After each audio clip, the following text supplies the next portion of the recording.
Buenos días, buenas tardes o buenas noches, de donde me escuches.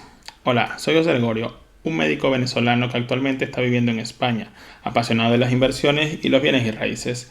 Te doy la bienvenida a mi podcast llamado Médico Capitalista, un podcast creado por un médico enfocado al gremio y a todos en general, donde aprenderemos sobre inversiones y bienes y raíces para alcanzar la libertad financiera. Con cada podcast hablaremos de un tema que nos ayudará a entender y acercarnos más a esta meta. ¿Te parece si empezamos con el capítulo de hoy? Donde hablaremos sobre gastos deducibles del propietario de un piso en alquiler. Debo recordarte que en este podcast hablamos de inversiones y ten en cuenta que los mercados y los países son individuales. También que toda inversión conlleva un aprendizaje y riesgo de perder dinero, pero la responsabilidad de manejar el dinero es exclusivamente de ustedes. Continuamos con el podcast número 9, gastos deducibles del propietario de un piso en alquiler. Si eres propietario de un piso en alquiler, tienes que saber cuáles son los gastos deducibles para tu declaración de la renta. Tomando en cuenta que empezó el plazo de la declaración de la renta en España, pude notar muchas personas y amistades del trabajo que están preocupados por las cantidades que tendrán que pagar. En vista de que la mayoría somos médicos y ganamos extras por guardias de 24 horas interminables. Pero en general todos nos preocupamos por la declaración de la renta. En contraparte, este 2021 el IRPF ha cambiado y por lo tanto como contribuyente debemos saber cuáles son estos cambios y qué debemos hacer por el aumento de los tramos de la base imponible general y del ahorro. En la renta del 2021, que empezó este 6 de abril, se tendrá que tributar por un tramo más en cada tabla. En la base imponible general se añade un sexto tramo para rentas superiores a 300.000 euros. Les correspondería tributar 47% por la cantidad que exceda los 300.000 euros.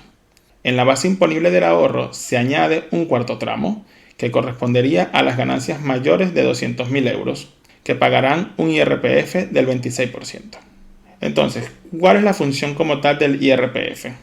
El impuesto de la renta sirve para gravar prácticamente todos los ingresos que recibes. Entre ellos tenemos empleos, pensiones, inversiones, apuestas, indemnizaciones de seguro, alquileres de pisos o inmuebles. Hacienda agrupó todos estos ingresos por categorías, de manera que las rentas del trabajo y de las del ahorro tributen de manera diferente. Por lo tanto, te preguntarás, ¿qué estás diciendo, Gregorio? Pues lo que escuchas. Las rentas del trabajo tributan en la renta general a mayor porcentaje, mientras que las rentas de los bienes inmuebles tributan en la renta del ahorro a menor porcentaje. Un trabalengua. En contraparte, si no lo entiendes, te invito a escuchar mi podcast número 5 sobre el cuadrante del flujo del dinero. Ahora hablaremos sobre los tramos del IRPF.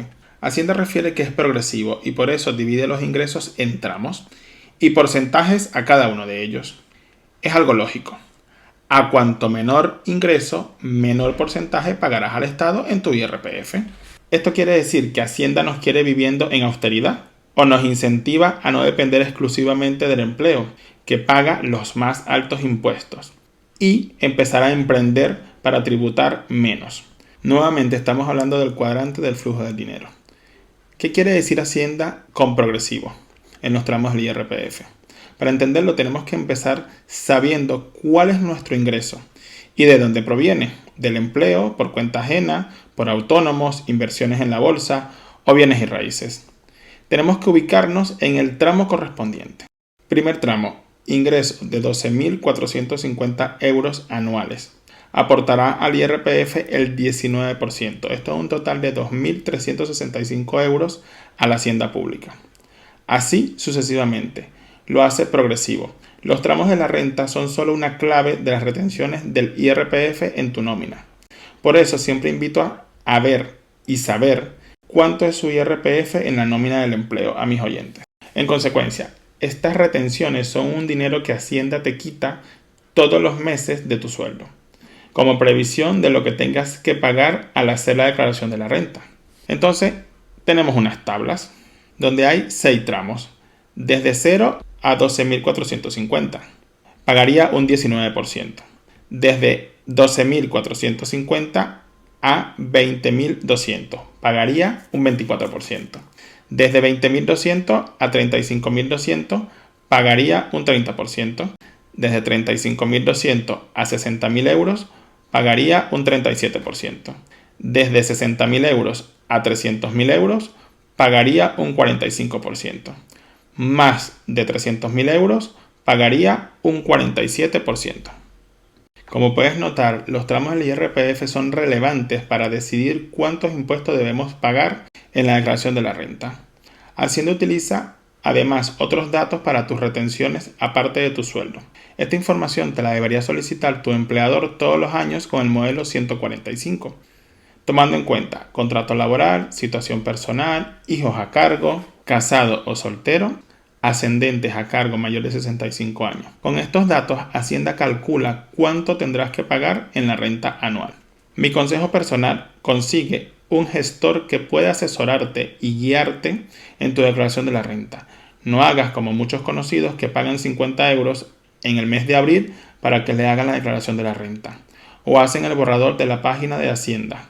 Y eso es lo que declaran. Es uno de los errores más comunes. Resumiendo, si tu gestor te dice que no puedes desgravarte a tus padres de 66 años que viven contigo, si tu gestor te dice que tienes que pagar mucho porque ganas mucho y no te aconseja o te guía a cómo puedes reducir tus impuestos, si tu gestor te dice que tu plan de pensiones no te lo puedes desgravar, no lo pienses mucho. Huye y busca otro gestor. Recuerda, es tu dinero y tienes que cuidarlo, porque son muchas horas de trabajo y no te regalan tus ingresos. Disculpe la interrupción, solo es para decirte que si te ha gustado mi podcast o el tema de hoy, seguiré aquí para hablar de diferentes temas que nos acerquen a la libertad financiera. Para seguir aprendiendo puedes dejarme una reseña o un comentario y también suscribirte, así la plataforma te avisará cada vez que publique un nuevo capítulo. Continuamos. Posteriormente a saber cómo tributamos en la base imponible de los ingresos, nos percatamos que es más porcentaje. Por eso debemos tratar de pasar al cuadrante derecho. Y una de las formas de hacerlo es invirtiendo en bienes y raíces o bienes inmuebles. Para saber de qué se trata, te invito a escuchar mi podcast número 7, Invertir en bienes y raíces. Cabe mencionar que tradicionalmente el alquiler ha sido uno de los principales déficits del mercado inmobiliario español. Por consiguiente, Hacienda, para incentivarlo, estableció una serie de ventajas fiscales. Por eso, si eres propietario de un piso en alquiler, podrás beneficiarte de gastos, deducciones y bonificaciones que reducirán tus impuestos a pagar con respecto a tus ingresos del ahorro. Si quieres saberlo, sigue escuchando. En contraparte, los ingresos que genera el alquiler de propiedades debe declararse en la renta anual. Sin embargo, muchos propietarios tienen muchas dudas sobre los desgravámenes que pueden aplicarse o deducirse sobre los gastos para mantener sus bienes inmuebles en buen estado. Es un error común no declararlo, pensando que se están ahorrando mucho dinero, pero con este podcast entenderás que posiblemente te convenga mejor declarar tu alquiler. Cabe mencionar que los impuestos se ajustarán solo a los beneficios que se han obtenido del alquiler del inmueble. Sobre el resultado se aplicará el tramo correspondiente al IRPF del ahorro. Para la determinación de la rentabilidad neta del capital inmobiliario, pueden deducirse de los rendimientos todos los gastos necesarios para la obtención y mantenimiento del inmueble. De estos cálculos debemos tener en cuenta los siguientes puntos: intereses hipotecarios y créditos bancarios. Los intereses de los diferentes apalancamientos usados como hipotecas, préstamos o créditos bancarios destinados a la compra y mejora del inmueble arrendado, así como las comisiones por amortizaciones anticipadas de la hipoteca. Gastos de la conservación del inmueble arrendado. Como arrendadores podemos deducir los gastos que hayan generado para mantener, conservar, adecuar y reparar el inmueble en alquiler, antes o después, con el fin de mantenerlo en condiciones idóneas para habitarlo. Por ejemplo, mantenimiento de las instalaciones, pinturas, reparaciones generales, sustituciones, puertas, calderas o calefacción. Recordar dos cosas: quedan excluidos los gastos relacionados con la ampliación o mejora del inmueble. No es posible deducirse las mejoras en el inmueble, aunque las mismas sí podrán amortizarse. Debemos tomar en cuenta que el límite máximo de los gastos de reparación y o conservación, objeto de la deducción, no puede superar la cuantía del importe total de las rentas percibidas. No obstante, el exceso podrá compensarse en los 4 años siguientes con el mismo límite de cada inmueble. Rentas impagadas. La morosidad del inquilino, aunque en mi opinión lo ideal es que no haya impagos, Como propietarios tienes derecho a deducirte la cantidad deudada como gastos, siempre y cuando se cumplan los requisitos necesarios.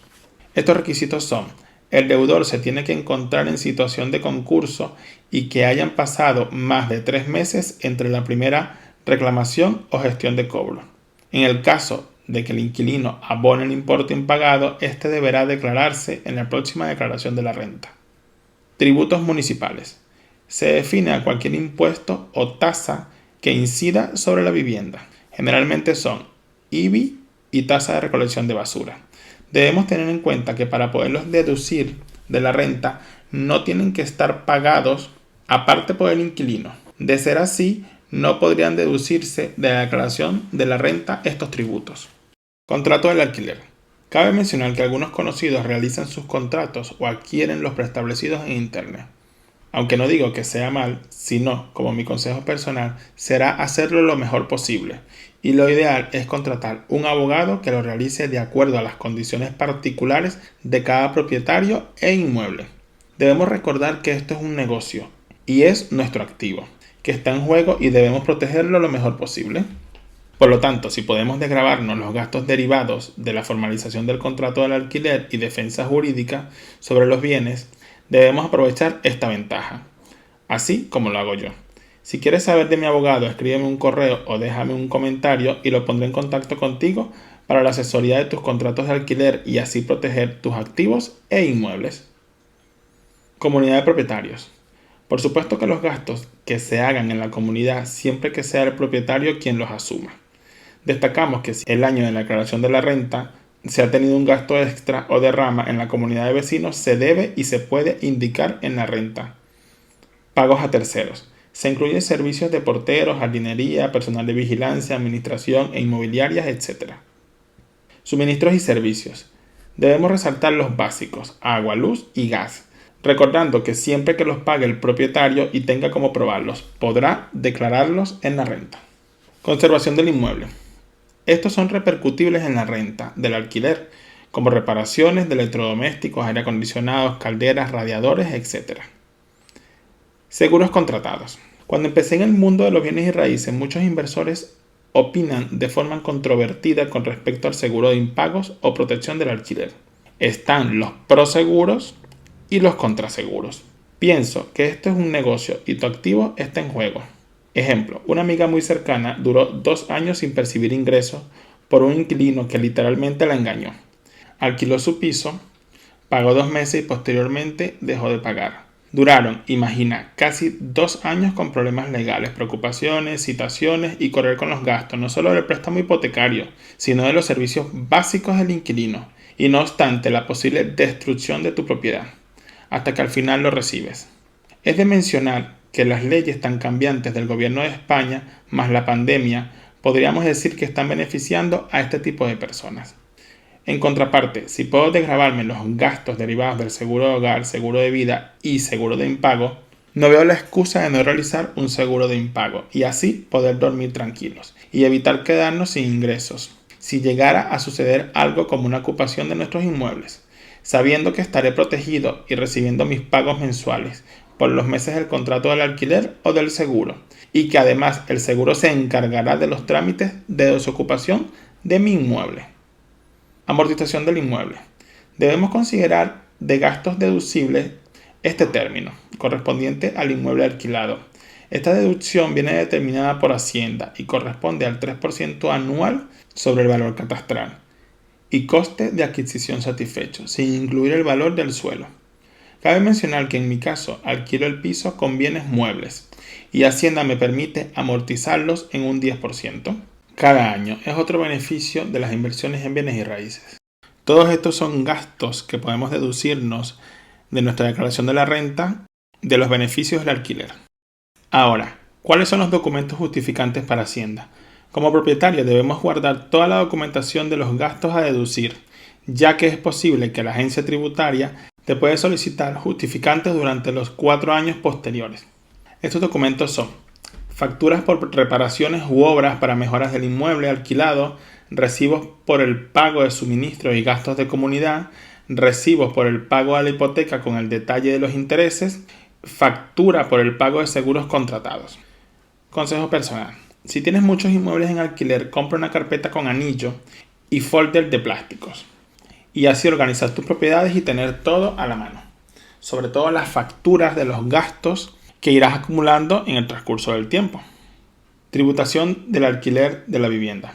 Al final de todas las deducciones, los contribuyentes que tengan alquiladas sus propiedades generan una renta del capital inmobiliario y se debe tributar por ello. Por lo tanto, se incluye dentro de la base imponible del ahorro, a los tipos vigentes del IRPF. ¿Cuáles son estos tramos del ahorro? Tenemos hasta 6.000 euros, se pagará un 19%. De 6.000 a 50.000 euros, un 21%. De 50.000 a 200.000 euros, más de 200.000 euros, un 26%. Como puedes notar, los tramos del IRPF del ahorro para los inmuebles son mucho menos porcentajes a pagar sobre la base imponible o sobre los tramos del salario correspondiente a cada contribuyente. Reducciones para el propietario de un piso en alquiler. Las rentas obtenidas del total debemos restar todas las deducciones y bonificaciones anteriormente mencionadas, siempre que sea la vivienda habitual del inquilino y que esté estipulado en el contrato del alquiler. Deduciremos el 60% del total restante. En contraparte, a raíz del 1 de febrero del 2022, el gobierno aprobó la nueva ley de vivienda en España y se modificaron las deducciones que como propietarios podemos aplicar. En consecuencia, al entrar en vigor, las deducciones se reducirán al 50% en las zonas tensionadas o incluso más, llegando a tener bonificaciones fiscales del 90% para los propietarios que bajen el precio de los alquileres.